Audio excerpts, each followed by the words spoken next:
What's up, tech heads? John Rettinger from TechnoBuffalo here. The HTC Hero has been out for a little over a week now, and its main competitor, at least in all major markets, is the iPhone 3GS. So I thought it only fair to give you a head-to-head comparison of the iPhone versus the HTC Hero. This is just part one, and it's going to cover browser and keyboard input. Let's go ahead and get started. Also, I want to mention one more time, this is the 3GS, and this, of course, is the HTC Hero.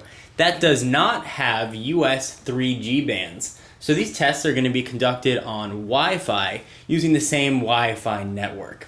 We could do a test over edge speeds, but edge speeds are going to vary depending on where you're at. Wi-Fi sort of levels the playing field. Let's go ahead and get started. I'm going to go ahead and open up each browser. So there's Safari. This is going to load HTC's website. So the comparison site that we're going to use is TechnoBuffalo.com, and I'm going to go ahead and input that right now, and we'll start the loading process. Okay, so we've got it queued up and ready to go on both devices here, and this is just going to measure the speed, again, over the same Wi-Fi network, of how quickly it loads a standard website. So I'm going to go ahead and try and hit go at the same time here, or at least as close as I can get. Much more difficult than it looks. There we go, and they are both off. The iPhone 3GS does have a little faster processor, and it's already loaded the site.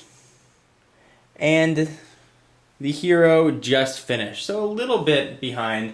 The iPhone definitely was a clear winner there. So let's check at how smooth navigation and scrolling is. With the iPhone, scrolling is very smooth. I can scroll down to the bottom pretty quickly, and I don't get any sort of pixelation letting me know that it's loading. It's very instantaneous, and it looks very smooth. Its physics engine goes nice and easily with my finger. When it gets to the top, it does a little bounce. And let's see how it looks on the HTC Hero. On the iPhone, you'll notice that it's actually scaled to have the whole site fit in on the iPhone, it's scaled to have the whole site fit in. On the HTC Hero, it's sort of zoomed in on the upper left-hand corner. Let's see how it looks with scrolling. Scrolling is still pretty smooth. No pixelation either. You don't get the same sort of bouncing on the physics engine, but it does work, and it works quite well. We're going to call this one a draw. You get the feeling that both do a very quick and relatively painless job at navigating around. So both these devices do have multi-touch, so let's check out how that multi-touch works. On the iPhone, of course, the famous two fingers. So this is the TechnoBuffalo beta site that actually all our beta testers are seeing, so you'll get sort of a sneak preview. Take two fingers, can zoom in. So how smooth that was, and it kind of clears up the text, and you can see here's a note to our beta testers. Go ahead and zoom out, zoom in, zoom out. See, it's very quick. And we can do a double tap to zoom in, double tap to zoom out. Now, the HTC Hero claims to have the same features, so let's put that to the test and see how they work. We're going to use the same two fingers, and we will zoom in and zoom out. Zoom in on the same part here that we're using before. There's some text. We'll zoom in, zoom out, zoom in, and zoom out. Takes a little bit longer. It's not as fluid, but it definitely works and really works quite well. The double tap that I showed you earlier, double tap in, double tap out. So that definitely works, and it works actually probably one of the better implementations that I've seen. So one of the cool things about the HTC Hero browser the iPhone doesn't have is Flash. So let me show you what it looks like if you want to play, say, a YouTube video, and you're on a website that's got a YouTube video. So here's a video that we embedded here of, let's say, the iRobot Roomba unboxing from a while back. I'm going to go ahead and hit play, and that's going to launch the Apple YouTube player that plays in a separate window.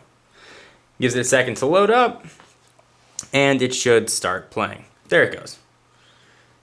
What's up, guys and girls? John Rettinger here. So there's a Roomba unboxing. You hit done, and you go back to the website.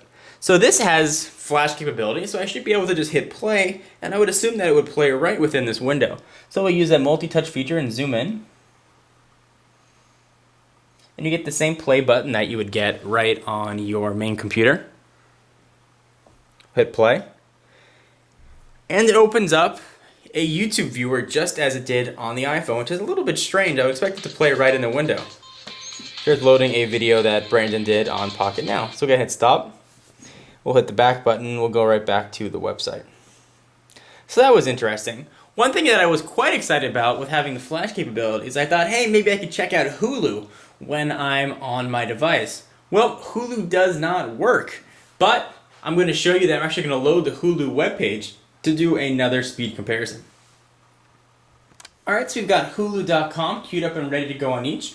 I will hit go at the same time and we'll see how this shapes up. Alright, looks like I actually got it at the same time. The iPhone showing first progress, and again, the iPhone is done. And the Hero is still lagging behind quite a little bit. And I should say that these speeds are actually pretty representative of my own comparison tests that I've done. The web browser and speed on the Hero is quick, not quite as quick as it is on the iPhone. That may be due to a relatively anemic 528 megahertz processor found on the Hero. And not to say that that's not fast, but with the Sense UI that's on the Hero, it is very processor intensive. So both are done. And you can see again that this formats it as you would see on a regular web page, but of course you can't play any content. Let's see what we can do on the Hero. Now you should be able just to play videos right from here, but unfortunately you can't. Just zoomed in. And I was a little bit disappointed. I thought it would have been a great feature to be able to play videos.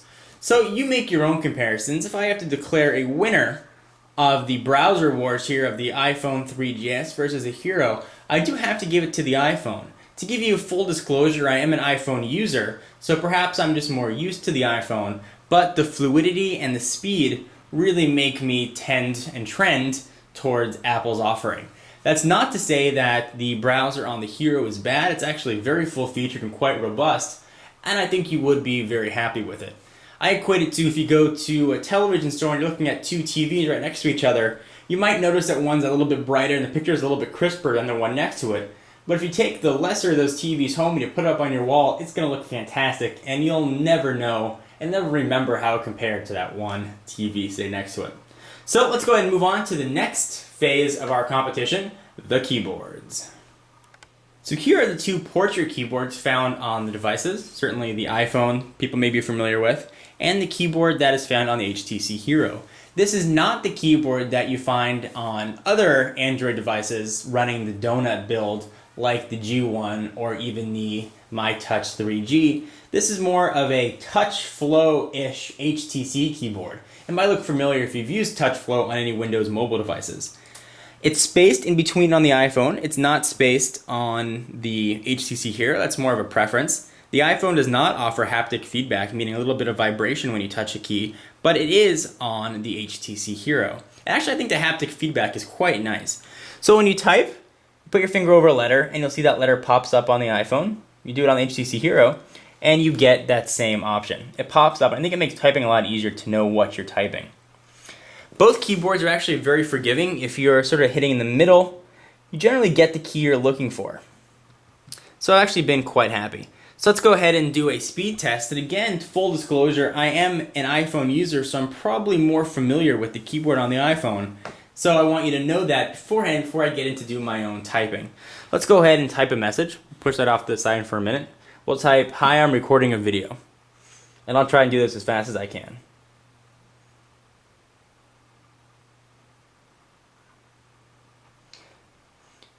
So hi, Ian. There was a little bit of mistake there, and you saw some autocorrect, but it is quick, and it is, I think, relatively easy to use, and maybe just because I'm familiar with it. So we'll move the iPhone off to the side, and we'll try it on the Hero. No recipients. That's okay. Let's go ahead and start typing.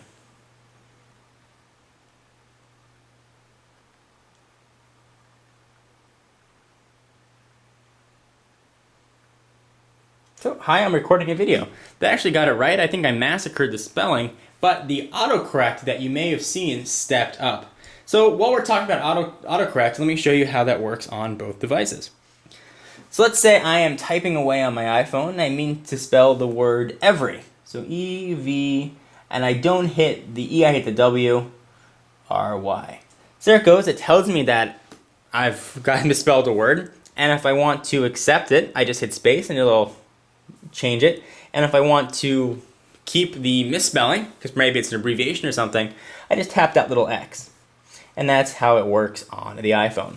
So how does it work on the Hero? Let me show you. I'll do the same mistake here.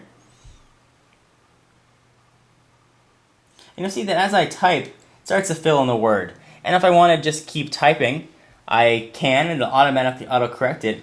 If I don't want to use the word that's autocorrecting, I have to actually hit the one next to it. So that's what it uses in place of the X. The autocorrect feature and sort of the word filling in as you're typing on the HTC Hero is actually quite good, and I was very impressed with it. So one of the things that both of these offer, in addition to these portrait keyboards, is a more roomy landscape keyboard. So let me show you what both of those look like. In addition, I'm going to show you the screen rotation time. I know that's a software feature, but also can compare maybe the hardware speed and the responsiveness of the accelerometer on each device. So let me show you that first on the iPhone. I'll go ahead and give it a turn. Takes a second, and there you get your landscape keyboard. On the Hero, screen goes gray a little bit, and then it will rotate. So we can pull back a little bit and do both of those at the same time and see if we can see the speed that these rotate. So it looked like the Hero was a little bit faster there. Let's try it one more time. The other way. And the iPhone was a little bit faster there. So it's really just going to depend on your usage. Landscape keyboard, it's sort of the same keyboard that you're used to on most non-physical QWERTY devices, and it follows the same rules that I talked about earlier. Very easy to type on, quite easy to use. If you want to type numbers or symbols, there's a number and symbol button that'll pull all that up. Same thing on the iPhone. So anyway guys, hope you enjoyed the overview and really the first comparison of the iPhone 3GS versus HTC Hero. I've been very impressed with the Hero. For more iPhone versus Hero comparisons, be sure to stick around to the channel because there's going to be plenty more covering UI and a lot of other features. So for exclusive content, be sure to check me out on Twitter, twitter.com/John4Lakers, and TechnoBuffalo like you saw. If you want to learn more, check out TechnoBuffalo.com or give TechnoBuffalo a follow at twitter.com/TechnoBuffalo. And I will see you guys in the next video. Bye-bye.